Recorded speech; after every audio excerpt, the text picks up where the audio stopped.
Saya terdengar jelas apa enggak nih ya? Jelas, Pak. Jelas ya? Pak. Jelas, Pak. Jelas. Oh ya. Pak. Jelas banget Pak Seto. Oh ya. Banget. Kita record ya. Siap-siap deh. Direkam ya Pak Seto. Ya.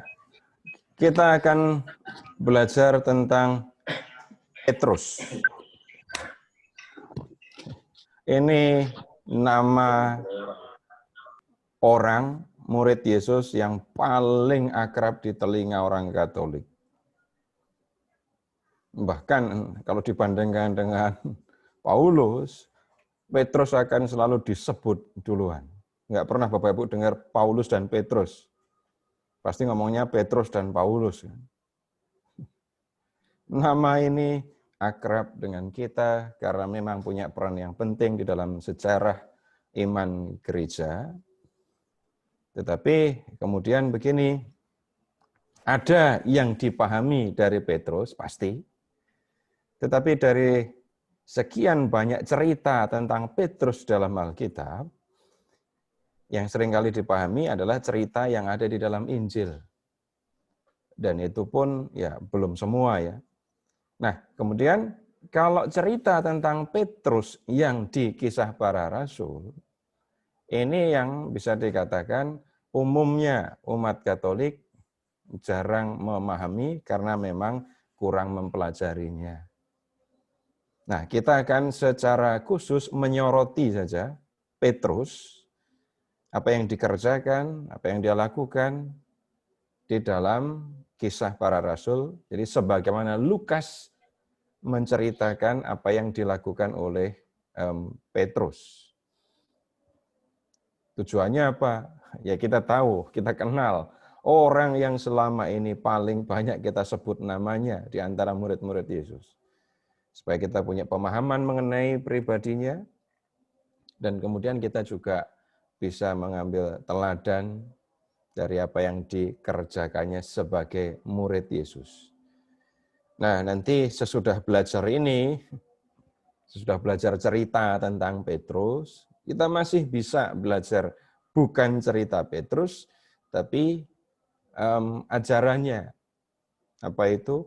Ya sebagaimana disampaikannya di dalam surat yang ditulisnya. Ada 2 surat yang diberi nama Petrus ya. Ada 1 Petrus dan 2 Petrus. Kalau yang 1 Petrus itu bisa dipastikan ya Petrus sendiri yang nulis. Tapi kalau 2 Petrus itu orang lain yang menulis tetapi ditulis atas nama Petrus. Nah, sebelum kita melihat apa yang dikerjakan oleh Petrus di dalam Kisah Para Rasul, nah kita perlu lebih dahulu melihat, ya sedikit banyak ya, satu pertemuan saja, apa yang diceritakan oleh Injil mengenai Petrus. Nah, untuk mendapatkan cerita tentang panggilannya, tentang bagaimana dia mengikuti Yesus, kita akan menyandarkan diri pada Lukas saja. Jadi karena cerita tentang Petrus di Kisah Para Rasul yang menceritakan itu Lukas. Nah, kemudian bagaimana Petrus mengikuti Yesus, kita juga akan lihat menurut cerita Lukas. Tetapi enggak semua ya. Tentang bagaimana Petrus salah memahami Yesus sebagai Mesias, kita nanti akan melihatnya dari Markus. Ya. Nah, sekarang begini, kita pakai pengetahuan umum dulu tentang Petrus. Semua tahu Petrus itu nelayan. Kemudian dia dipanggil untuk mengikuti Yesus ketika sedang melakukan tugasnya sebagai nelayan. Ya. Kemudian kita juga tahu ada peristiwa Yesus yang menyembuhkan ibu mertua Petrus. Dari sini hanya sedikit yang kita tahu tentang keluarga Petrus. Berarti dia punya istri, punya mertua kok. Tapi pengetahuan tentang keluarga Petrus tidak akan seberapa, hanya sedikit sekali. Jangan tanya anaknya, apalagi nanya anaknya sekolah di mana.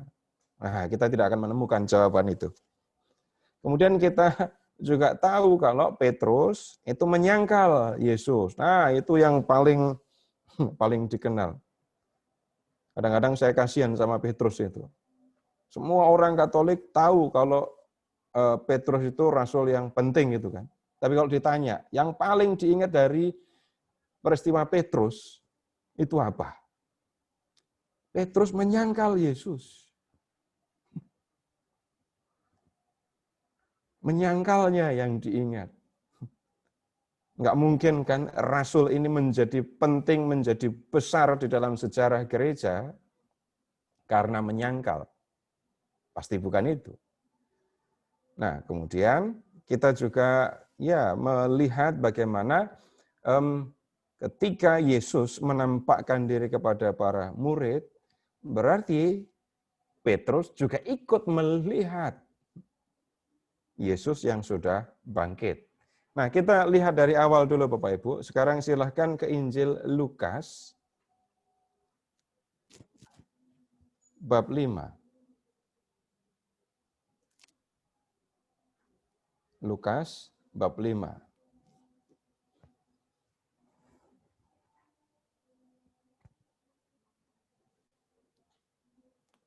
Ayat 1 sampai dengan 11.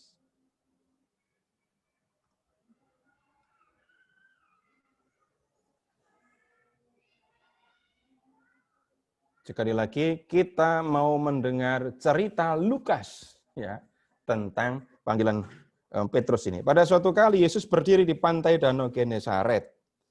Sedang orang banyak mengerumuni dia hendak mendengarkan firman Allah. Ini Yesus belum punya murid ya. Tapi sudah banyak orang yang mendengarkan. Ia melihat dua perahu di tepi pantai. Nelayan-nelayannya telah turun dan sedang membasuh jalannya. Ia naik ke dalam salah satu perahu itu, yaitu perahu Simon. Dan menyuruh dia supaya menolakkan perahunya sedikit jauh dari pantai, lalu ia duduk dan mengajar orang banyak dari atas perahu. Nah, silahkan membayangkan situasinya. Orang banyak mau mendengarkan Yesus, berdesak-desakan gitu ya. Sehingga Yesus terpepet. Untung waktu itu Yesus ngajarnya enggak online ya. Coba kalau ngajarnya online. Kuota Zoom itu berapa maksimal? Bisa enggak muat itu. Nah, kemudian Yesus harus mundur-mundur terus. Dan di belakang sudah ada air danau. Lalu dia minta supaya Simon menyediakan perahu sebagai tempat Yesus duduk. Nah, Yesus duduk di perahu. Tunggu dulu. Ini duduk apa enggak? Oh iya, duduk. Tuhan Yesus duduk di perahu, mengajar orang banyak yang ada di pantai. Nah, selesai mengajar. Ayat 4. Setelah selesai berbicara, ia berkata kepada Simon, bertolaklah ke tempat yang dalam, tebarkanlah jalamu untuk menangkap ikan. Simon menjawab, Guru, telah sepanjang malam kami bekerja keras dan kami tidak menangkap apa-apa, tetapi karena engkau menyuruhnya, aku akan menebarkan jala juga. Tolong amati. Ini Petrus tadi sedang apa? Di ayat 2. Sedang membasuh jala. Jala ini sudah dia pakai untuk nyari ikan tadi malam gitu ya. Dia sedang membersihkan jala, lalu tadi sambil membersihkan jala rupanya ikut mendengarkan Tuhan Yesus ngajar gitu ya. Ya, Tuhan selesai mengajar. Lalu Yesus bicara sama Petrus, bertolaklah ke tempat yang dalam, tebarkan jalamu di sana. Simon menjawab, Guru.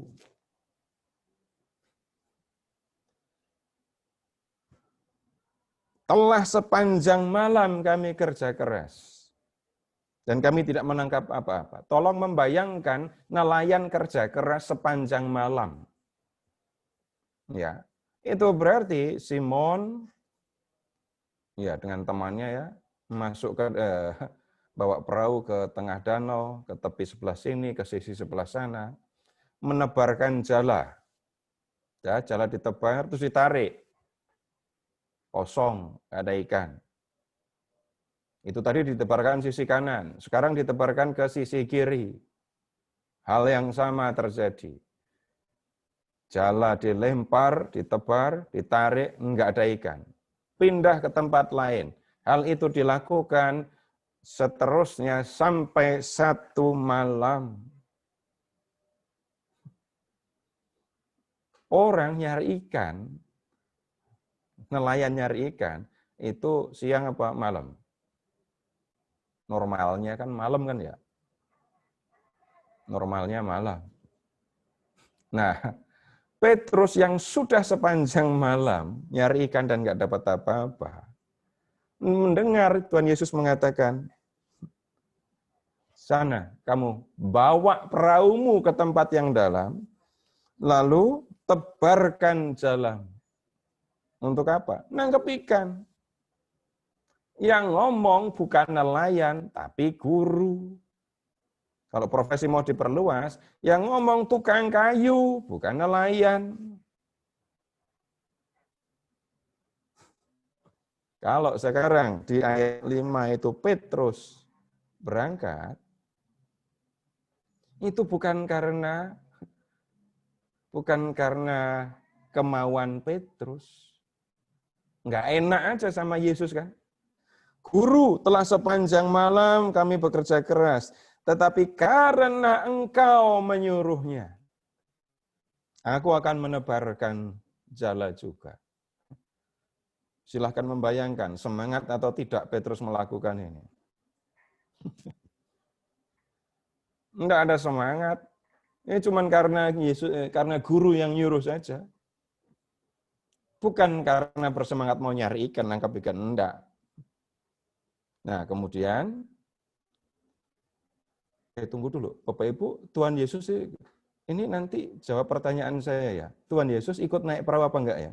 Dan setelah mereka melakukannya, mereka menangkap sejumlah besar ikan sehingga jala mereka mulai koyak. Petrus membawa perahunya ke tempat yang dalam yang ditunjukkan oleh Yesus, lalu menebarkan jala, ternyata jala yang ditebarkannya menangkap sejumlah besar ikan. Ini penangkapan ikan terjadi di siang hari, ya. Padahal malamnya Petrus sudah keliling danau dan tidak menangkap apa-apa. Dan jumlah yang ditangkap luar biasa karena apa? Jala mereka mulai koyak. Banyak sekali yang didapat. Lalu mereka, jadi Simon nggak sendirian, memberi isyarat kepada teman-temannya di perahu yang lain supaya mereka datang membantunya. Dan mereka itu datang, lalu mereka bersama-sama mengisi kedua perahu itu dengan ikan sampai hampir tenggelam. 2 perahu penuh ikan di siang hari. Dan ini terjadi bukan karena kepandaian si nelayan, pasti. Dia tadi berangkat aja nggak nyaman. Dia berangkat, Simon itu berangkat semata-mata karena guru Yesus yang menyuruh. Terus, ketika Simon Petrus melihat hal itu, ia pun tersungkur di depan Yesus dan berkata, Tuhan, pergilah daripadaku karena aku ini orang berdosa. Sebab ia dan semua orang yang bersama-sama dengan dia takjub oleh karena banyaknya ikan yang mereka tangkap. Demikian juga Yakobus dan Yohanes, anak-anak Zebedeus, yang menjadi teman Simon. Kata Yesus kepada Simon, jangan takut, mulai dari sekarang engkau akan menjadi penjala manusia. Dan sesudah mereka menghela perahu-perahunya ke darat, mereka pun meninggalkan segala sesuatu, lalu mengikut Yesus. Pertanyaan saya tadi, Tuhan Yesus ikut naik perahu apa enggak? Ada yang geleng, ada yang mengangguk. Jadi yang benar ikut apa enggak? Enggak mungkin sekaligus enggak dan ikut dong. Ikut. Ayo lihat, kita lihat lagi ya. Ikut. Ayat 3 ikut. Itu Ya. Ikut dan mengajar dari atas perahu. Iya, dari atas perahu. Nah, tunggu dulu. Selama ini, ketika peristiwa Bapak Ibu membaca teks ini kan bukan satu kali ini kan? Sudah berulang kali kan? Tapi baru pertama kali ini ya ditanya, Yesus ikut naik perahu apa enggak gitu ya? Kalau Yesus naik perahu, ya, lihat Bapak Ibu ke ayat 8. Ketika Simon Petrus melihat hal itu, ia pun tersungkur di depan Yesus. Tersungkur di depan Yesus. Tersungkurnya di mana? Perahu. Dan berkata, Tuhan, pergilah daripadaku karena aku ini orang berdosa. Nah ini masalah. Tuhan Yesus masih ada di perahu tapi disuruh pergi. Perahuku. Tolong amati dulu. Tadi di ayat 5, Simon memanggil Petrus dengan sebutan apa? Simon.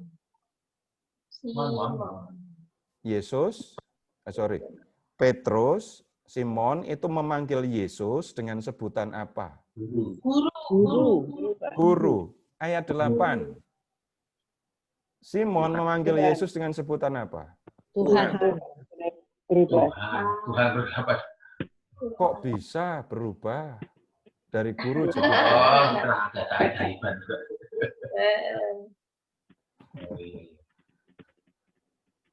apa yang membuat Petrus berubah dalam memanggil Yesus? Mujizat. Bukan kejadian yang biasa, Pak. Ya kan? Ini ada hal yang mustahil. Ya.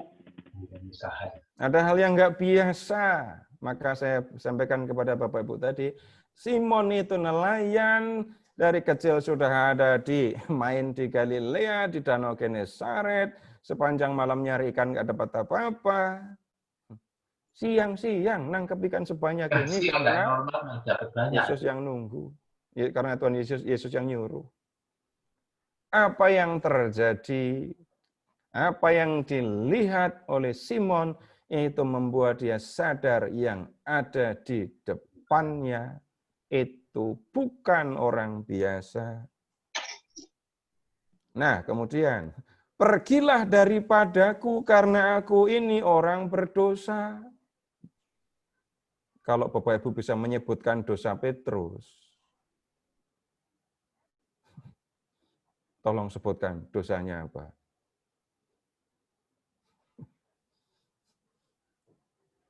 Bapak Ibu, ini urusannya bukan soal moral.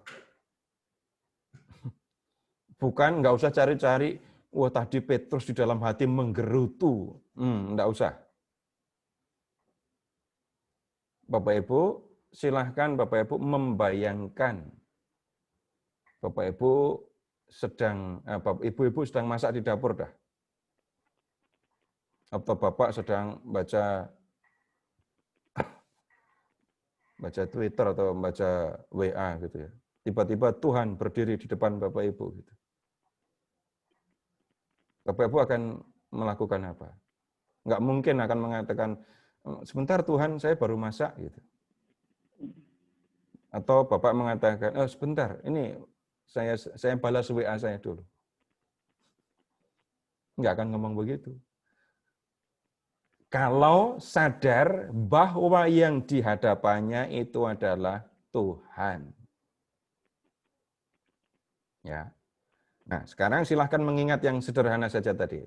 Tiba-tiba Tuhan, dan Bapak Ibu tahu kalau itu Tuhan, ada di depan Bapak Ibu. Yang nomor satu akan terpikir apa?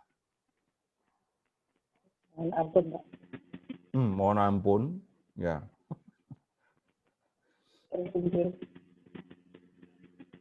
Orang yang percaya kepada Tuhan akan mengatakan Tuhan itu kudus. Di depan Allah yang kudus, di depan Allah yang mulia, orang langsung nengok dirinya.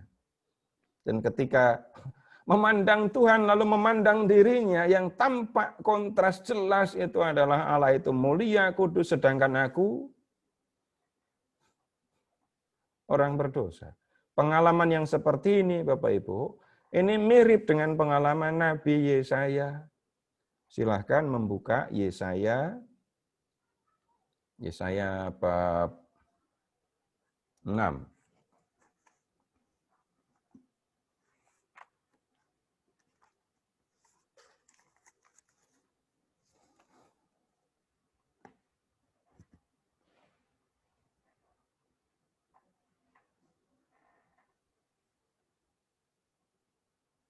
Yesaya bab 6.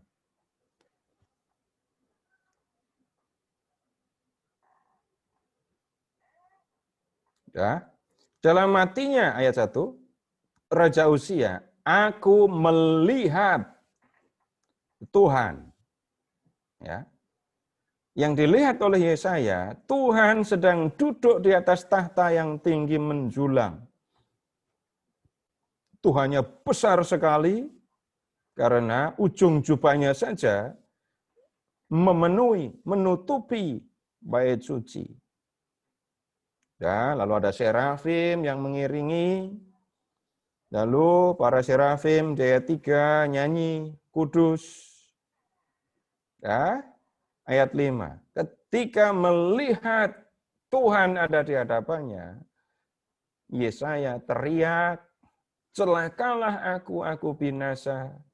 Sebab aku seorang yang najis bibir, dan aku tinggal di tengah bangsa yang najis bibir, namun mataku telah melihat Sang Raja, yakni Tuhan semesta alam. Jadi berhadapan dengan Allah yang kudus, Yesaya langsung menyadari, aku orang yang najis bibir. Bukan karena Yesaya senang makan daging babi, enggak, pasti enggak, orang Yahudi kok. Tapi dia tahu mulutnya kotor. Sebagai manusia, dia tahu keberadaannya, dia sadar akan dirinya bahwa dengan mulutnya dia bisa berdosa, dengan mulutnya dia telah mengucapkan kata yang tidak baik, gitu ya. Tapi yang menjadi penting adalah sadar akan keberdosaannya ketika berhadapan dengan Allah yang kudus. Nah, kemudian mulut Yesaya dibersihkan. Lihat ke ayat 6. Tetapi seorang dari para serafim itu terbang mendapatkan aku, di tangannya ada bara yang diambilnya dengan sepet dari atas mezbah. Ia menyentuhkannya kepada mulutku serta berkata, lihat ini telah menyentuh bibirmu, maka kesalahanmu dihapus dan dosamu diampuni. Lalu aku mendengar suara Tuhan berkata, siapakah yang akan kuutus, siapakah yang akan pergi untuk aku? Maka sautku, ini aku, utuslah aku. Bapak Ibu, ketemu kan ceritanya mirip antara Lukas dengan kitab Nabi Yesaya. Panggilan Petrus dengan panggilan Nabi Yesaya ada kemiripannya. Berhadapan dengan Tuhan, menyadari keberdosaannya, tetapi Tuhan memberikan kepada Petrus tugas untuk menjadi penjala manusia. Baik, Bapak Ibu, kita kembali ke Injil Lukas ya.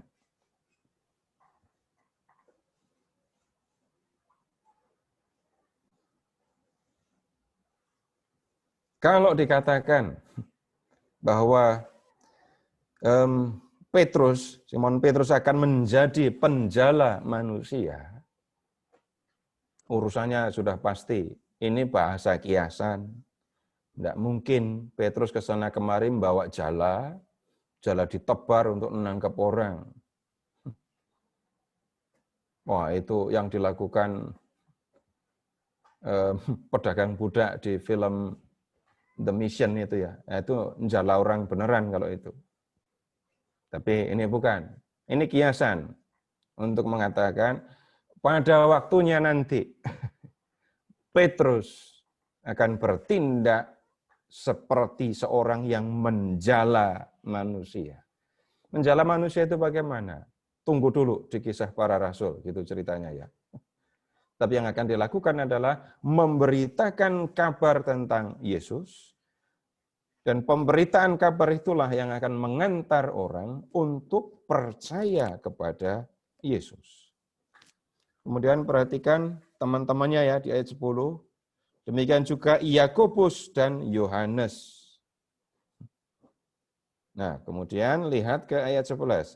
Dan sesudah mereka menghela perahu-perahunya ke darat, mereka pun meninggalkan segala sesuatu, lalu mengikut Yesus. Segala sesuatu itu apa? Jawabannya, jangan cari di luar teks dulu. Cari yang ada di dalam teks. Yang ditinggalkan itu apa? Perahu, ya. Lalu jala, dan jangan lupa ikan yang jumlahnya banyak sekali tadi. Dan Bapak Ibu, kita bisa belajar sesuatu dari sini. Bapak Ibu, silahkan mengingat, pernah terpesona dengan mukjizat? Saya tidak akan minta Bapak Ibu menceritakan mukjizat yang di luar sana, yang jauh dari kehidupan Bapak Ibu. Ya. Yang minta tolong diamati ketika Bapak Ibu sendiri mengalami mukjizat. Bapak Ibu terpesona dan tenggelam di dalam mukjizat itu, atau mukjizat itu mengantar Bapak Ibu untuk lebih dekat kepada Tuhan. Nah, itu yang tolong diamati. Kalau yang kita lihat di dalam teks ini, mukjizatnya itu kan jumlah ikan yang banyak, 2 perahu full. Tapi Simon meninggalkan ikan-ikan itu dan mengikuti Yesus. Yang menjadi penting bukan mukjizatnya, yang jauh lebih penting adalah Tuhan yang hadir di dalam mukjizat itu. Nah, sekarang Petrus mengikuti Yesus. Jadi kemanapun Yesus pergi, Petrus dan murid-murid yang lain mengikuti. Dia mendengarkan, mereka mendengarkan apa yang diajarkan oleh Tuhan Yesus. Mereka melihat mukjizat-mukjizat dan hal-hal lain yang terjadi yang dilakukan oleh Yesus. Nah, kemudian kita akan beralih sebentar ke Injil Markus ya. Silahkan ke Injil Markus bab 8.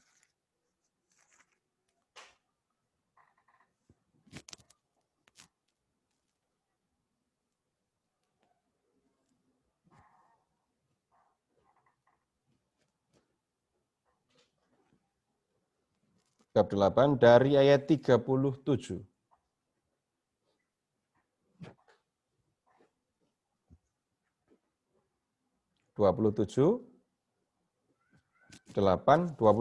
Kemudian Yesus beserta murid-muridnya berangkat ke kampung-kampung di sekitar Kaisarea Filipi. Di tengah jalan ia bertanya kepada murid-muridnya, kata orang, siapakah aku ini? Jawab mereka, ada yang mengatakan Yohanes Pembaptis, ada juga yang mengatakan Elia, ada pula yang mengatakan seorang dari para nabi. Baik, kita lihat ini dulu.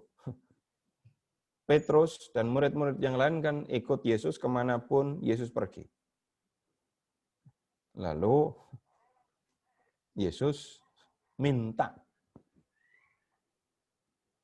supaya para murid menyampaikan menurut pendapat orang siapa Yesus itu gitu ya.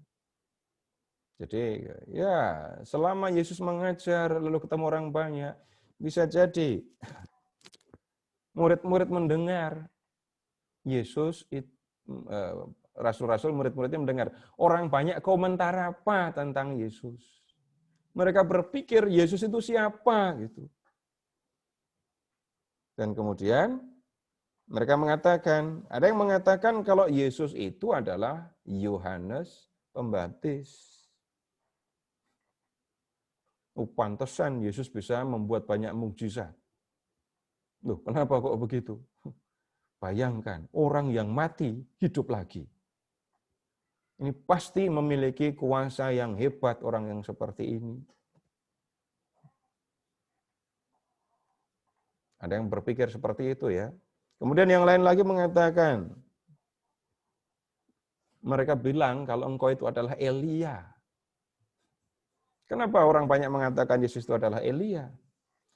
Dalam perjanjian lama, Elia adalah seorang nabi yang banyak membuat mukjizat, termasuk membangkitkan orang mati. Jadi tidak aneh kalau orang beranggapan bahwa Yesus itu adalah Elia. Yang lain lagi mengatakan Yesus itu ya salah seorang dari antara para nabi di perjanjian lama. Karena apa? Kuasanya di dalam mengajar, kuasanya juga dalam membuat mukjizat. Nah, setelah bertanya tentang pendapat orang banyak, Yesus bertanya kepada murid-muridnya sendiri. Ia bertanya kepada mereka, tetapi apa katamu? Siapakah aku ini? Maka jawab Petrus, engkau adalah Mesias. Dan Petrus mengatakan ini sudah pasti dengan kebanggaan, bukan karena saya ngomongnya pakai tekanan. Nah, Bapak Ibu terus bisa tahu, oh selama ini Petrus mengikut Yesus, murid-muridnya juga, karena yakin bahwa Yesus adalah Mesias. Tetapi Mesias yang dipikirkan oleh Petrus, tidak seperti yang dipikirkan oleh Yesus. Petrus jelas punya latar belakang Yahudi dan ada di dalam benaknya pemahaman tentang Mesias seperti yang dipikirkan oleh orang Yahudi. Siapa Mesias menurut orang Yahudi? Dia adalah keturunan Daud yang dipilih Tuhan, yang akan diurapi oleh Tuhan untuk membangkitkan kembali kerajaan Israel yang sudah runtuh. Tuhan dulu pernah berjanji kepada Daud bahwa kerajaannya akan kokoh selamanya. Tuhan pernah berjanji bahwa tahta Daud akan kokoh selamanya. Anak Daud akan terus menjadi raja. Tapi kemudian kerajaannya pecah, kerajaan runtuh, dan sampai di zaman perjanjian baru ini, kerajaan Israel belum berdiri lagi. Kalau ada kerajaan di zaman Makabe, itu urusannya lain. Karena yang menjadi raja bukan keturunan Daud, tetapi yang menjadi raja adalah keturunan imam. Ya. Nah kemudian, kalau di zaman perjanjian baru, di zaman Yesus, orang Israel, orang Yahudi dijajah oleh Roma, maka tugas Mesias pertama-tama adalah mengusir orang Romawi dulu. Mengalahkan orang Romawi dulu supaya Mesias bisa mendirikan kembali kerajaan Israel yang runtuh dan mendirikan kerajaan yang semegah kerajaan Daud dulu. Itu yang ada di pikiran Petrus dan juga para murid yang lain. Nah, kemudian persoalan muncul karena pemahaman Yesus dengan pemahaman Petrus beda. Ayat 31. Kemudian mulailah Yesus mengajarkan kepada mereka bahwa anak manusia, orang menyebut Yesus Mesias, tapi Yesus menyebut diri bukan Mesias, melainkan anak manusia. Anak manusia harus menanggung banyak penderitaan dan ditolak oleh tua-tua, imam-imam kepala dan ahli-ahli Taurat, lalu dibunuh dan bangkit sesudah 3 hari. Perhatikan, Yesus menyatakan bahwa dirinya akan menderita, ditolak, dibunuh. Rupanya yang menjadi perhatian sampai kata dibunuh, bangkitnya belum ada di dalam pikiran para murid. Di pikiran Petrus, Yesus Mesias. Nah, Mesias kok dibunuh?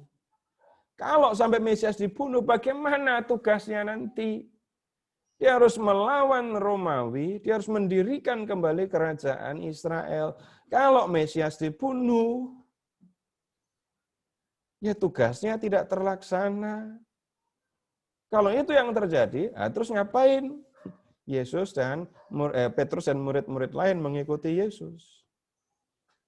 Karena tidak masuk di kepala, di pikiran Petrus, apa yang dikatakan oleh Yesus tadi ya, maka Petrus, lihat ya 32, Petrus menarik Yesus ke samping dan menegur dia. Kalau di Injil Matius, kata-kata Petrus diucapkan, sekali-kali itu tidak akan menimpa engkau. Jadi teguran Petrus isinya, Mesias kok mati? Tidak mungkin, engkau tidak akan mati. Karena tugasmu adalah mendirikan kembali kerajaan Israel yang sudah runtuh. Petrus kaget ini pasti.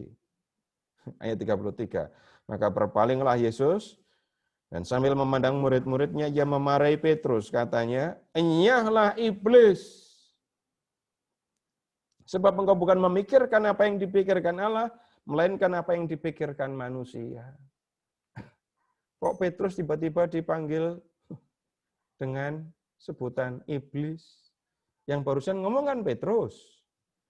Kalau di ayat 33, sambil memandang murid-muridnya, ia memarahi Petrus. Gimana? Enyahlah iblis. Jadi yang dipanggil iblis siapa?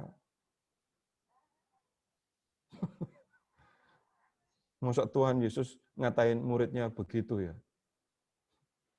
Nah, supaya tahu yang dimaksudkan, ini bukan kalau seperti orang-orang sekarang marah, lalu orang lain dikatain dengan panggilan iblis ya. Tapi kita pahami dulu arti kata ini iblis. Tolong Injil Markusnya diberi tanda. Kita mau kenalan dengan iblis. Silakan membuka Injil Matius supaya tahu kata iblis itu artinya apa. Atau sudah ada yang kenal sama iblis?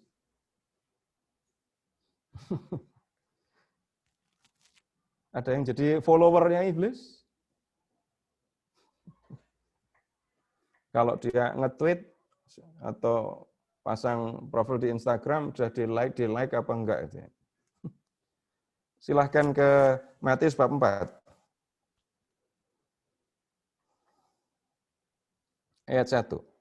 Maka Yesus dibawa oleh roh ke padang gurun untuk dicobai iblis. Jelaskan ya. Dan setelah berpuasa 40 hari dan 40 malam, akhirnya laparlah Yesus. Lalu datanglah si pencoba dan berkata kepadanya, pencoba itu siapa? Jawabannya cuma ada di teks, jangan cari yang lain. Pencobanya kan iblis di ayat 1 kan? Iblis sama dengan pencoba. Pencoba di sini artinya menggoda ya. Bukan menguji, tapi menggoda. Perhatikan godaan iblis. Jika engkau anak Allah, perintahkanlah supaya batu ini menjadi roti. Lalu lihat pencobaan yang berikutnya, yang ke ayat 8, ayat 8. Dan iblis membawanya pula ke atas gunung yang sangat tinggi dan memperlihatkan kepadanya semua kerajaan dunia dengan kemegahannya. Dan berkata kepadanya, semua itu akan kuberikan kepadamu jika engkau sujud menyembah aku. Maka berkatalah Yesus kepadanya, enyahlah iblis. Iblis menggoda Yesus. Godanya bagaimana? Kalau kamu mau menyembah aku, kamu akan mendapatkan seluruh kerajaan dunia. Kamu akan menjadi penguasa dunia. Nah, kemudian dari sini sekali lagi kita tahu yang disebut iblis menggoda Yesus. Menggoda itu apa? Menjauhkan Yesus dari kehendak Bapa. Atau dengan kata lain, iblis berusaha menggagalkan rencana penyelamatan yang hendak dilakukan oleh Yesus. Sekarang, Bapak Ibu, kembali ke Markus bab 8 tadi ya.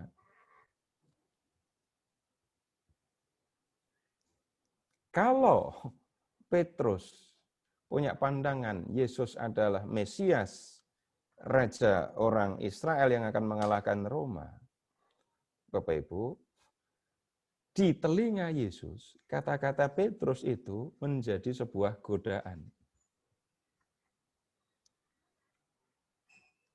Godaan. Ya, Yesus juga mengalami godaan seperti manusia yang lain loh ya. Cerita di padang gurun tadi di Matius bab 4, itu justru menunjukkan kepada kita, selama menjalani kehidupan sebagai manusia, ia mengalami godaan. Yang membedakan dengan kita digoda dan mau digoda, jadi berdosa. Kalau Yesus mengalami godaan tapi enggak berdosa.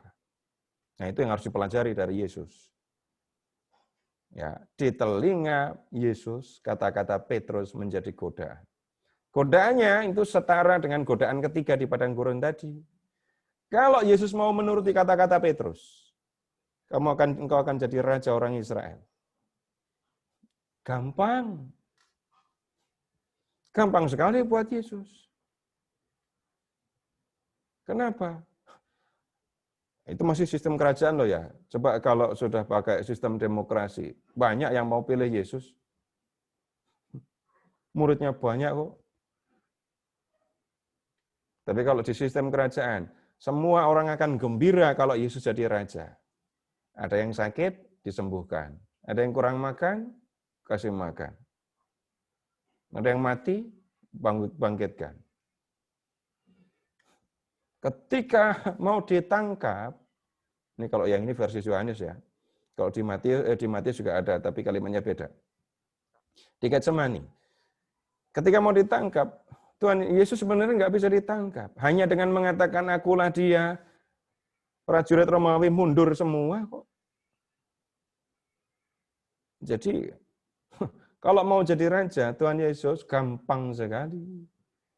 Dan godaan untuk menjadi raja memang dialami oleh Yesus. Dan soalnya, yang sekarang mengucapkan kalimat yang terdengar sebagai godaan, itu adalah Petrus. Kalau Petrus dikatakan, enyahlah iblis, kok mirip dengan yang di padang gurun tadi kan ya. Maka urusannya adalah, Yesus tahu kata-kata yang diucapkan itu godaan, menjauhkan Yesus dari kehendak Bapaknya. Maka dia menolak untuk itu. Sudah menyelesaikan pemahaman Petrus? Belum. Silahkan sekarang ke masih Markus ya, bab 9, ayat 30. Yesus dan murid-muridnya berangkat dari situ dan melewati Galilea. Dan Yesus tidak mau hal itu diketahui orang, sebab ia sedang mengajar murid-muridnya. Ia berkata kepada mereka, Anak manusia akan diserahkan ke dalam tangan manusia, dan mereka akan membunuh dia, dan 3 hari sesudah ia dibunuh, ia akan bangkit. Mereka tidak mengerti perkataan itu, namun segan menanyakannya. Yesus bilang mau mati kan? tapi akan bangkit. Dan itu enggak masuk di pikiran para murid. Nah, lihat ayat 33. Kemudian tibalah Yesus dan murid-muridnya di Kapernaum. Ketika Yesus sudah di rumah, ia bertanya kepada murid-muridnya, apa yang kamu perbincangkan tadi di tengah jalan? Tetapi mereka diam sebab di tengah jalan tadi mereka mempertengkarkan siapa yang terbesar di antara mereka. Urusannya apa? Mereka diskusi tentang besar. Yang ada di pikiran para rasul, Yesus nanti akan jadi raja. Kalau Yesus jadi raja, siapa yang akan menjadi orang paling dekat Yesus? Itulah isi pembicaraan para murid. Siapa yang terbesar di antara mereka? Sudah dikoreksi 2 kali oleh Yesus, tetap mereka belum mengerti. Sekarang silahkan ke bab 10. Yesus, 10 ayat 32 ya. Yesus dan murid-muridnya sedang dalam perjalanan ke Yerusalem, dan Yesus berjalan di depan. Murid-muridnya merasa cemas, dan juga orang-orang yang mengikuti dia dari belakang merasa takut. Ayat 33. Yesus bilang begini, sekarang kita pergi ke Yerusalem dan anak manusia akan diserahkan kepada imam-imam kepala dan ahli-ahli Taurat. Dan mereka akan menjatuhi dia hukuman mati. Dan mereka akan menyerahkan dia kepada bangsa-bangsa yang tidak mengenal Allah. Dan ia akan diolok-olokkan, diludahi, disesah, dibunuh, dan sesudah 3 hari akan bangkit. Lalu Yakobus dan Yohanes, anak-anak Zebedeus, mendekati Yesus dan berkata kepadanya, Guru, kami harap supaya engkau kiranya mengabulkan suatu permintaan kami. Jawabnya kepada mereka, apa yang kamu kehendaki aku perbuat bagimu? Ayat 37. Lalu kata mereka, perkenankanlah kami duduk dalam kemuliaan-Mu kelak. Yang seorang di sebelah kananmu, yang seorang di sebelah kirimu. Mereka berpikir Yesus bakal jadi raja. Anak-anak Zebedeus, 2 orang, Yakobus dan Yohanes, itu termasuk murid pertama tadi kan ya, yang namanya disebut tadi di panggilan Petrus tadi. Mereka minta ini. Dan sekali lagi ini membuktikan, mereka berpikir Yesus adalah Mesias seperti pengharapan orang Israel bakal jadi raja. Dan mereka gembira sekali, Bapak Ibu, di bab 11, ketika Yesus masuk ke Yerusalem, naik keledai itu. Yang mereka pikirkan adalah, ini saatnya Yesus menyatakan diri sebagai Mesias. Nah, kenapa kok naik keledai? Dalam kitab Zakaria, bab 9 ayat 9 dan 10. Ada satu tanda nubuat di situ. Mesias, Raja Israel, kalau datang ke Yerusalem dia akan naik keledai. Nah sekarang lihat ayat 9. Bab 11, Markus 11 ayat 9. Orang yang berjalan di depan mereka dan yang mengikuti dari belakang berseru, Hosana, diberkatilah dia yang datang dalam nama Tuhan, diberkatilah kerajaan yang datang. Kerajaan Bapak kita, Daud. Yang dipikirkan sekali lagi, Yesus akan segera mendirikan kembali kerajaan Israel, dan kerajaan ini nantinya akan semegah kerajaan yang pernah diperintah oleh Daud. Dah, sekarang kita kembali ke Injil Lukas. Ke Injil Lukas, tetapi sekarang silahkan ke bab 22.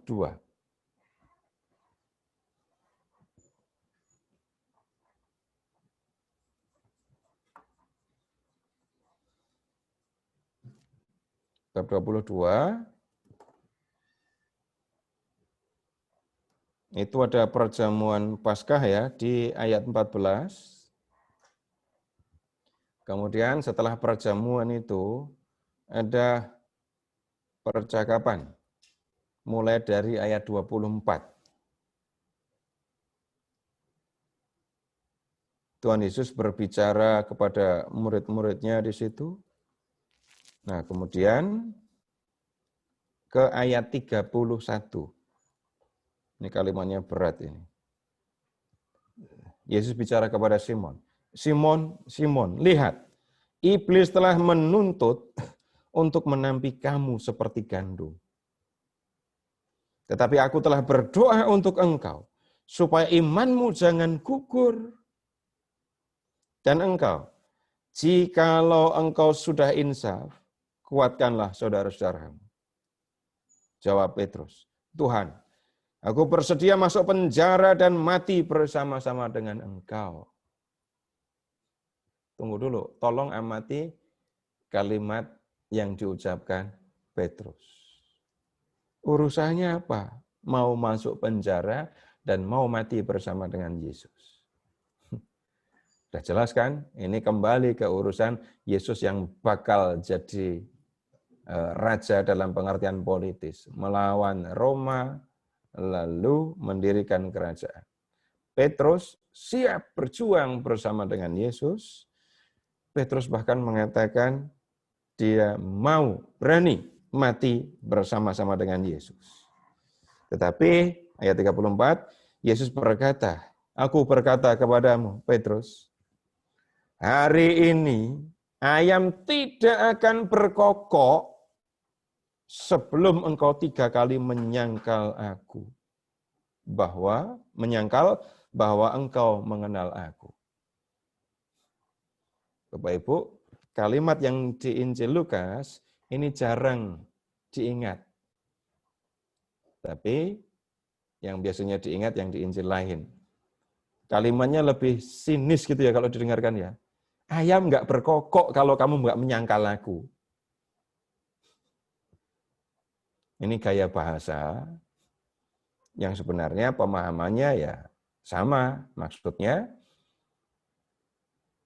Petrus akan menyangkal Yesus.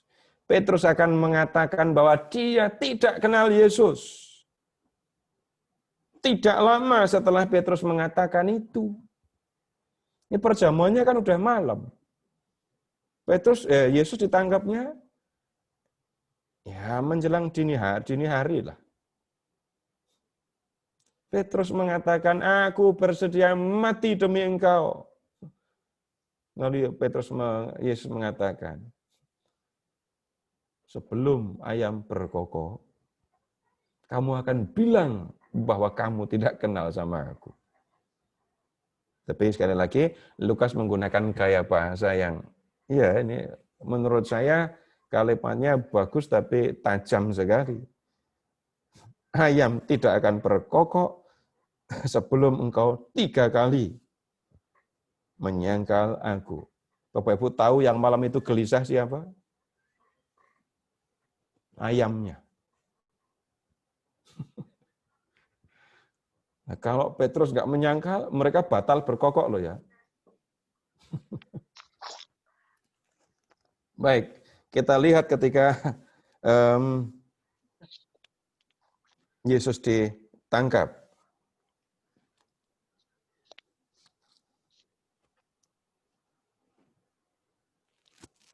Kita ke Getsemani. Dan begini, silahkan melihat adegan ini. Ayat 50. Dan seorang dari mereka menyerang hamba imam besar sehingga putus telinga kanannya. Kalau di sini tidak diberi nama, tapi kalau di Injil Yohanes, yang ngambil pedang terus menyerang ini adalah Simon. Setelah Yesus ditangkap, ayat 54 sekarang. Lalu Yesus ditangkap dan dibawa dari tempat itu. Ia digiring ke rumah imam besar. Dan Petrus mengikut dari jauh. Di tengah-tengah halaman rumah itu, orang memasang api, dan mereka duduk mengelilinginya. Petrus juga duduk di tengah-tengah mereka. Seorang hamba perempuan melihat dia duduk dekat api, ia mengamat-amati lalu berkata, juga orang ini bersama-sama dengan dia. Tetapi Petrus menyangkal, katanya, bukan, aku tidak kenal dia. Tidak berapa lama kemudian, seorang lain melihat dia lalu berkata, engkau juga seorang dari mereka. Tetapi Petrus berkata, bukan, aku tidak. Dan kira-kira sejam kemudian, seorang lain berkata dengan tegas, sungguh orang ini juga bersama-sama dengan dia, sebab ia juga orang Galilea. Tetapi Petrus berkata, bukan, aku tidak tahu apa yang kau katakan.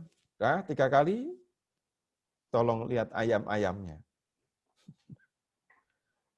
Dah lega, bisa berkokok.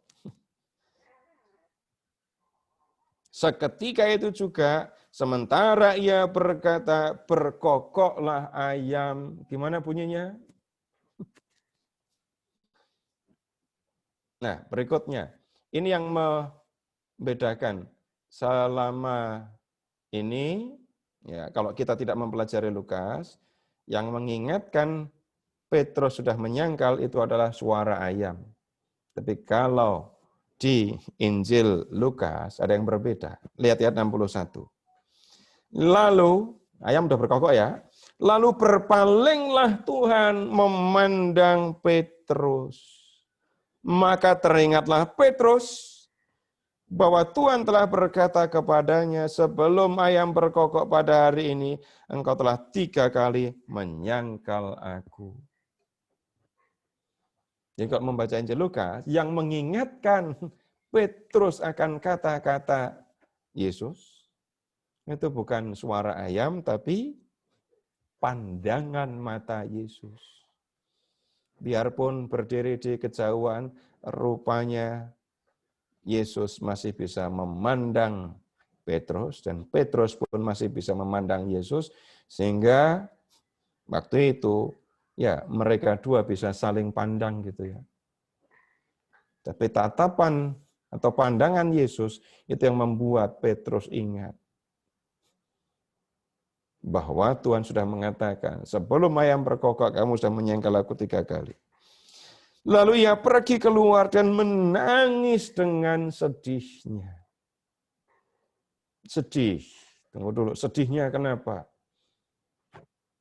Kalau Bapak Ibu ada di dekat Petrus, tolong tanyain dia. Kalau kita hanya membaca teks, maka kesedihannya itu berangkat dari penyangkalan dan kemudian tatapan mata Yesus dan kebenaran kata-kata Yesus. Tapi kalau kita melihat dalam konteks yang lebih luas, kesedihan Petrus bisa jadi berkaitan dengan pandangannya tentang Mesias tadi loh ya. Kenapa Petrus sampai menyangkal?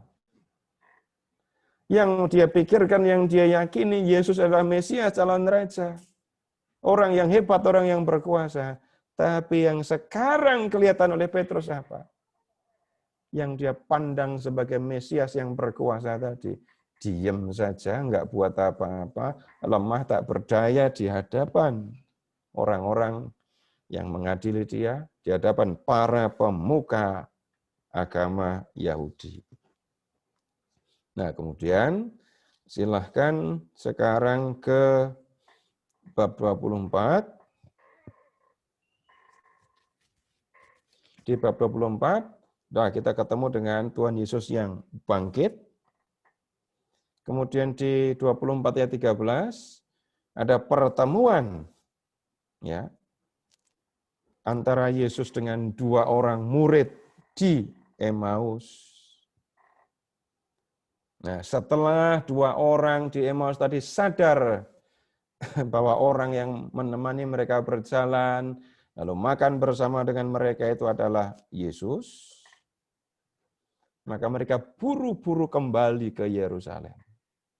Sekarang Bapak Ibu lihat ke 24 ayat 3. Lalu bangunlah mereka dan terus kembali ke Yerusalem. Di situ mereka mendapati ke-11 murid itu. Mereka sedang berkumpul bersama-sama dengan teman-teman mereka. Kata mereka itu, sesungguhnya Tuhan telah bangkit dan telah menampakkan diri kepada Simon. Bapak Ibu, tidak diceritakan bagaimana Tuhan menampakkan diri kepada Simon, tetapi lihat, ada pernyataan, sesungguhnya Tuhan telah bangkit dan Tuhan telah menampakkan diri kepada Simon. Nah, habis itu baru kedua orang itu pun menceritakan apa yang terjadi di tengah jalan dan bagaimana mereka mengenal dia pada waktu ia memecah-mecahkan roti. Ya, Bapak Ibu, ini cerita atau kisah bagaimana Simon Petrus mengikuti Yesus mulai dari panggilan sampai dia bertemu dengan Tuhan yang sudah bangkit itu. Baik, Bapak Ibu, silahkan kalau ada yang mau disampaikan.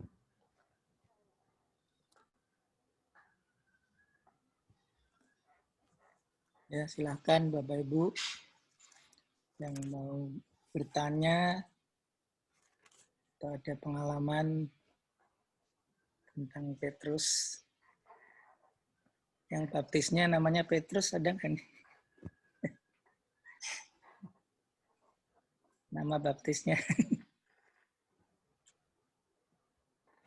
Sambil nunggu, kalau ini saya mohon videonya di-on-kan ya.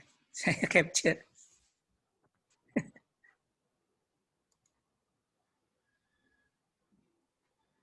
Ya, silahkan video di-on-kan. Kan?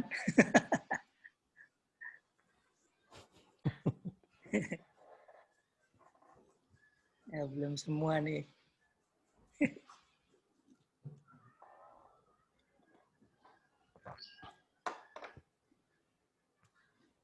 Oke.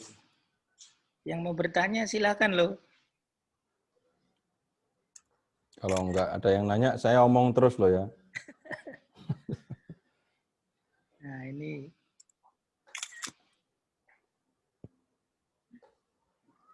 Ya.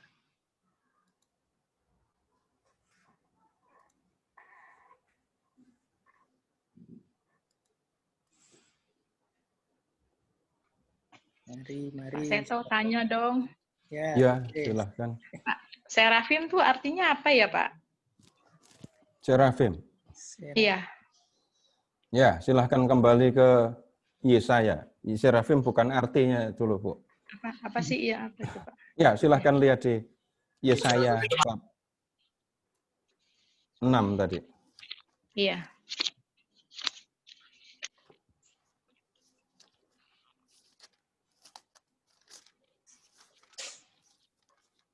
Di Yesaya bab 6. Lalu silahkan lihat ayat 2.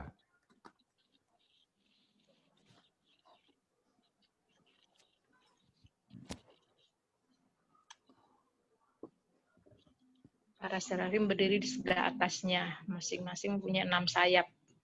Seperti apa? Patung ya, Pak ya? Belum selesai. Masa bacanya nggak diselesaikan? 2 sayap dipakai untuk menutupi muka mereka, 2 sayap menutupi kaki mereka dan layang-layang. Ya. Ya. Terus ke ayat 6, Bu. Seorang daripada serafim terbang mendapatkan aku, di tangannya ada bara yang diambil dengan sepit dari atas mesbah. Ia menyentuhkannya kepada mulutku. Serapkah inilah telah menyentuh bibirmu. Ya. Maka kesalahanmu telah dihapus dan dosamu telah diampuni. Udah nggak mungkin patung kan? Iya, iya. Makhluk, tunggu dulu ya. Itu punya sayap 6. Sayap 6, ya. Sayapnya 6. Kemudian punya tangan. Ya. Kemudian bisa nyanyi. Nah, Hanya sekarang kudus, begini. kudus itu ya. Kalau serafim, lalu kita tahu ini makhluk surgawi yang menyertai, menemani Allah. Ya. Jadi ketika Allah datang, ya serafim datang, menemani, menyertai. Nah kemudian kenapa kok sayapnya 6, lalu ada sayap yang dipakai untuk nutupi muka, bukan karena malu tutup muka, tetapi urusannya adalah Allah itu mulia, berkilau. Jadi serafim menutup mata itu justru menampakkan Allah yang mulia, berkilau itu. Nah, kalau di Perjanjian Lama, Bapak Ibu, selain serafim, Bapak Ibu juga akan ketemu dengan kerubim. Selain serafim, kerubim, Bapak Ibu masih ketemu lagi dengan melakim.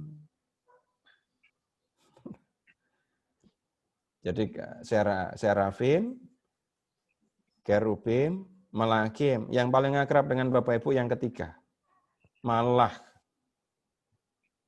Dalam kata-kata kita, malaikat. Malaikat ya. Oh. Ya. Jadi itu 3 sebutan yang digunakan untuk menyebut makhluk surgawi. Oke. Jadi setingkat malaikat ya maksudnya jadi ya Pak ya, berarti ya serafim itu ya. Ya, seperti itulah. Oke, makasih Pak Seto. Ya, silakan.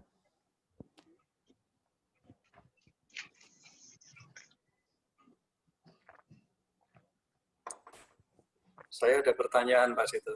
Ya, silakan Pak. Itu Petrus itu bermula dari seorang nelayan, kemudian bisa memiliki konsep Mesias sedemikian kuatnya, bahkan memunculkan kekecewaan karena apa yang dipikirkan itu tidak sesuai dengan yang dikatakan Yesus tentang dirinya. Itu perubahan konsep yang besar atau memang semenjak awalnya Petrus sebetulnya sudah sudah terlibat di dalam di dalam kehidupan tentang harapan datangnya Mesias dan lain-lain. Kesannya kok seorang nelayan itu selalu dikesankan sebagai orang yang sederhana. Atau karena konsep itu muncul konsep itu karena dia bersama Yesus. Itu pertanyaan. Iya, Pak. Jadi pengharapan akan bangkitnya seorang Mesias itu hal yang bisa dikatakan mewarnai orang Israel. Dan pengharapan ini bukan hanya dari zaman Yesus. Bahkan jauh sebelum Yesus lahir, harapan itu sudah memenuhi orang Israel. Setiap orang Israel pasti berpikir tentang pengharapan ini. Kenapa kok begitu? Mulai sekali lagi dari kerajaan Daud. Untuk orang Israel, kerajaan Daud adalah yang paling megah. Dalam sejarah Israel, zaman Daud adalah zaman keemasan gitu ya. Kemudian Daud digantikan oleh Salomo. Kemudian setelah Salomo digantikan oleh Rehabeam. Tapi sesudah itu kerajaan yang bagian utara memisahkan diri. Sampai di zaman Babel abad ke-6 sebelum Masehi, Babel menghancurkan kerajaan warisan Daud. Sesudah hancurnya Yehuda karena Babel, praktis tidak pernah ada lagi kerajaan Israel. Tapi pemahaman di zaman dulu kan, masa bangsa nggak punya raja. Nah, kemudian harapan akan bangkitnya Mesias ini terawat terus sepanjang sejarah Israel. Ada orang-orang yang dipandang sebagai Mesias. Di zaman sesudah pembuangan, itu ada seorang yang bernama Zerubabel yang diyakini dia ini Mesias. Dalam perjalanan sejarah, nanti kalau Bapak Ibu membaca kisah para rasul akan menemukan orang-orang tertentu yang sejaman dengan Yesus bahkan, atau sebelum Yesus juga sih, itu diyakini orang ini adalah Mesias gitu. Jadi yang diyakini bahkan memandang dirinya Mesias bukan hanya Yesus. Ada banyak orang sebelum dan sesudah Yesus mengaku atau diakui sebagai Mesias. Sekarang silahkan membayangkan orang-orang dekat Yesus yang tahu kuasa Yesus ketika membuat mukjizat, tahu juga kuasa Yesus ketika mengajar. Lalu melihat, ini Mesias. Semua orang gampang sekali untuk percaya bahwa dia adalah Mesias. Atau begini, ketika melihat ada orang-orang, jadi pemahaman tentang Mesias ada di pikiran semua orang Yahudi gitu ya. Lalu mereka punya persepsi sendiri Mesias itu begini. Sehingga ketika muncul orang seperti ini, orang akan dengan gampang mengait, ini Mesias pasti. Contoh, ketika Yesus masuk ke Yeriko, itu loh si Bartimeus yang nggak ngelihat aja, manggil Yesus dengan sebutan anak Daud. Padahal bapaknya namanya Yusuf. Urusannya bukan itu. Anak Daud itu sama dengan Mesias. Karena Mesias harus lahir dari keturunan Daud. Jadi bisa dikatakan pemahaman, pengharapan akan datangnya Mesias itu mewarnai kehidupan, pikiran orang-orang Yahudi di zaman itu. Nah, kemudian Bapak Ibu sering mendengar pemungut cukai gitu kan, pemungut pajak. Yang ngambil pajak itu kan Roma. Yang jadi yang disuruh bayar pajak siapa? Ya rakyat. Silahkan memandang nelayan. Bapak Ibu memang tidak pernah bisa melihat SPT-nya Petrus gitu ya. Tapi urusannya Petrus sebagai nelayan dan nelayan-nelayan yang lain dan rakyat itu yang jadi korban yang dipaksa untuk bayar pajak tadi. Begitu, Pak.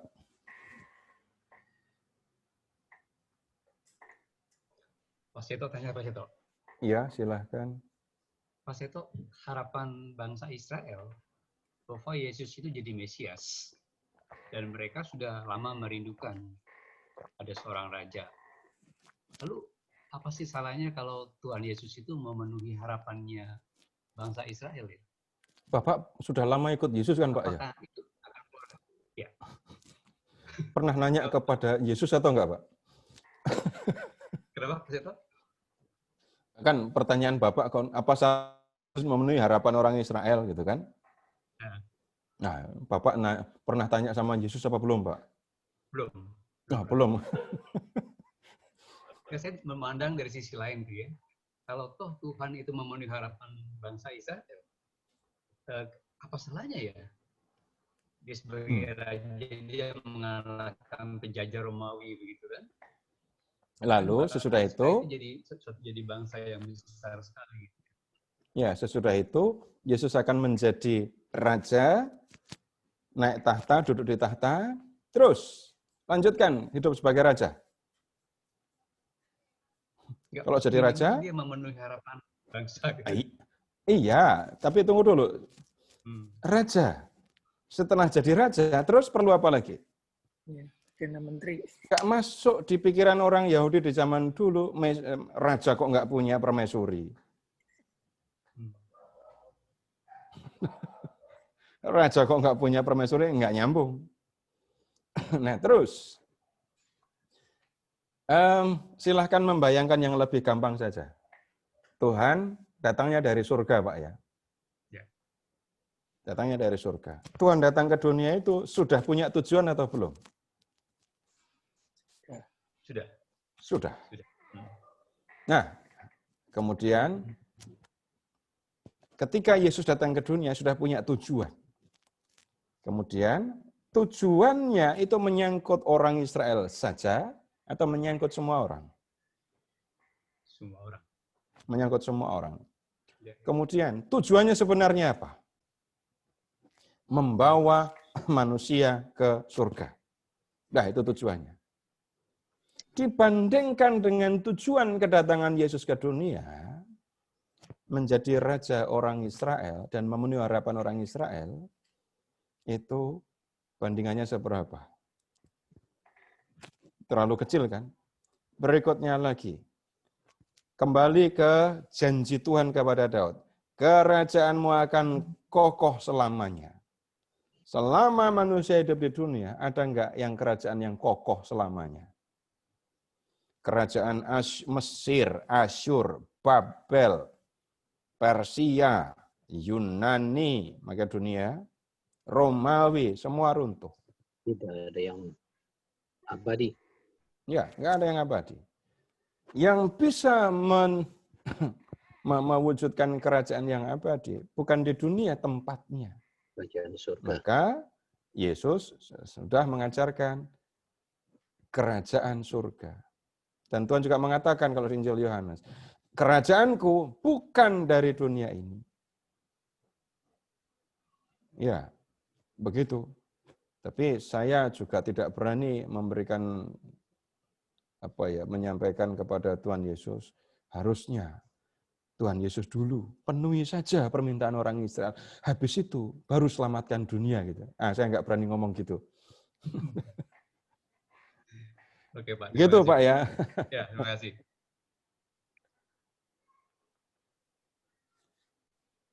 Ya, ada lagi? Pak Bambang mau ngomong? Udah? Di Baik, chat, kalau... Pak. Dicek di chat. Chatnya mana?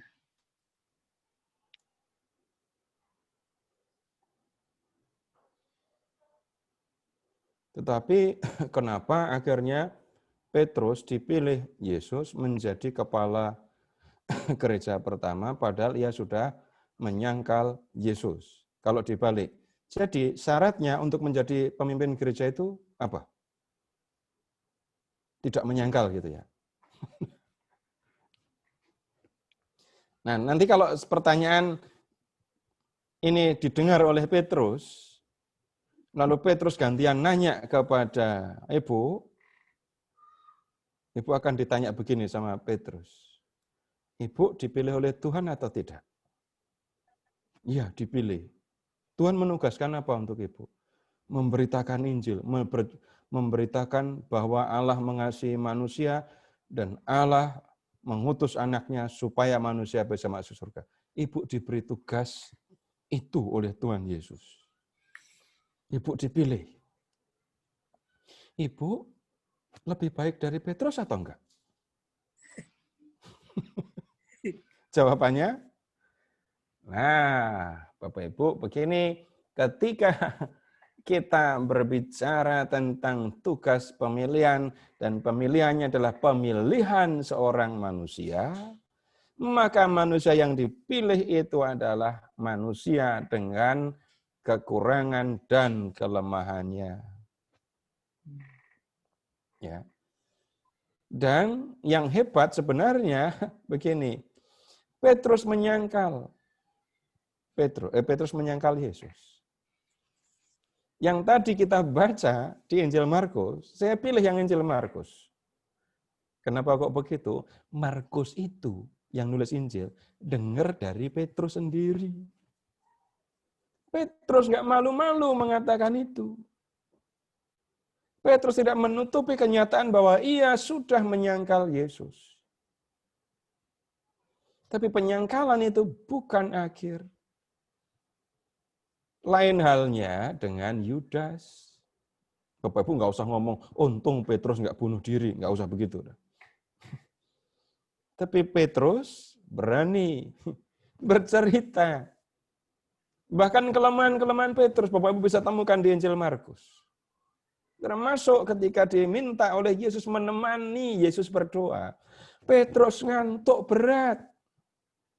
Ngantuk berat ya. Disuruh nemani malah tidur. Dibangunin, nggak ngerti harus ngomong apa. Nah, jadi begini saja. Silahkan Bapak Ibu, kita malah belajar ya. Yang dipilih Tuhan bukan orang yang sempurna. Kalau yang dipilih Tuhan, yang harusnya dipilih oleh Tuhan adalah orang yang sempurna, maka tidak akan ada orang yang bisa dipilih. Termasuk ya kita semua. tidak akan dipilih Tuhan untuk ditugaskan memberitakan Injil. Yang menjadi soal itu kalau Petrus terus menyangkal Yesus. Yang akan menjadi soal itu ketika saya terus menyangkal Yesus. Tapi penyangkalan Petrus, iya, itu cuma satu paket. Sekali sangkal, sekali peristiwa 3 kali penyangkalan ya. Tapi udah, cuman begitu saja, selesai itu. Dan selanjutnya, kita akan melihat hal yang berbeda sekali dengan yang dibuat oleh Petrus. Itu nanti akan dilihat di kisah para rasul itu. Oh, sebentar. Kalau yang tanda bahwa raja datang naik keledai itu adanya di kitab Zakaria bab 9 ayat 9 sampai dengan 10. Nah, sebentar. Itu yang berikutnya saya minta tolong Bapak Ibu membuka Injil Yohanes. Kena nyambung dengan pertanyaan yang sebelumnya ini tadi. Yohanes bab 21.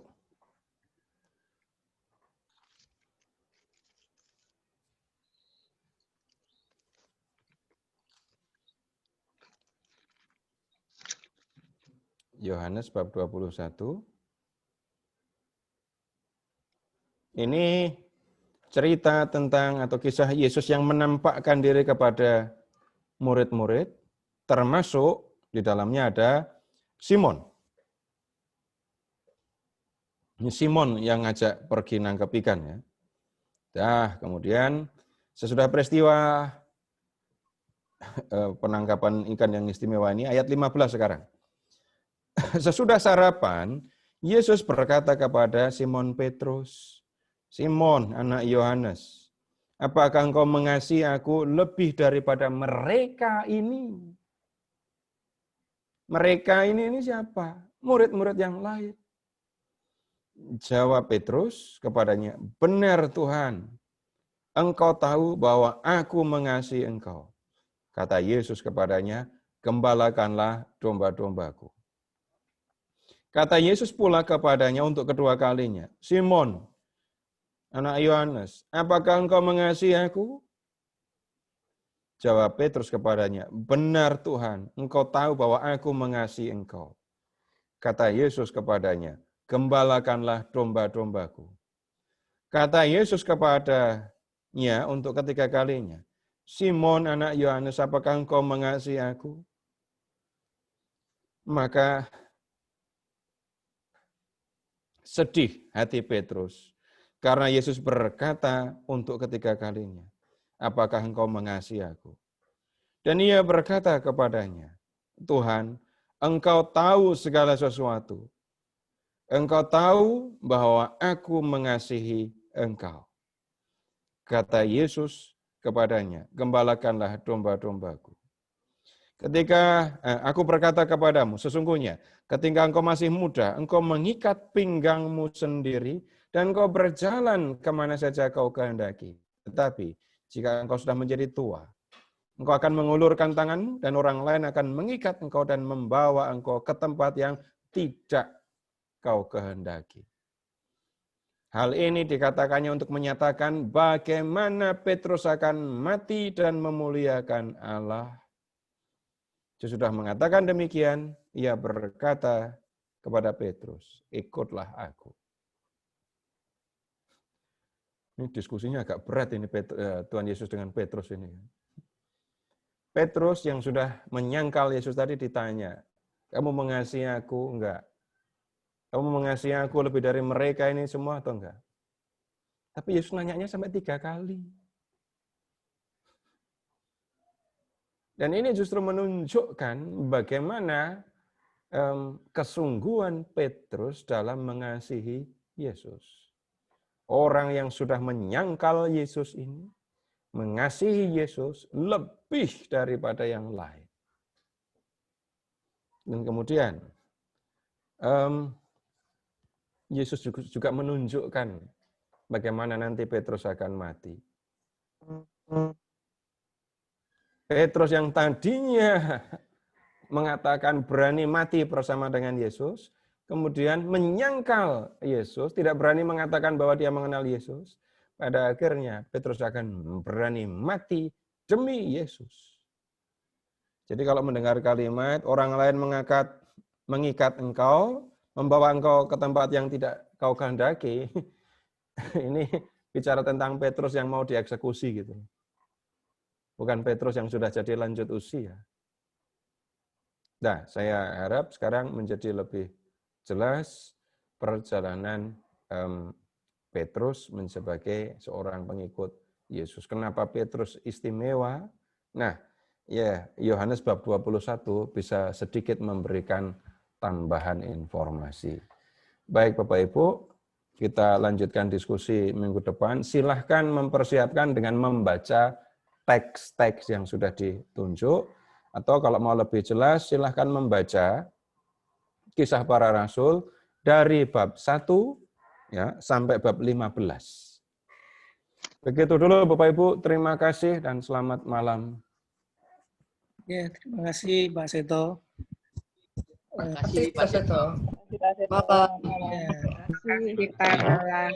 Ini rangkaiannya 7 kali pertemuan tentang Rasul Petrus, jadi jangan dilewatkan minggu depan 7 kali.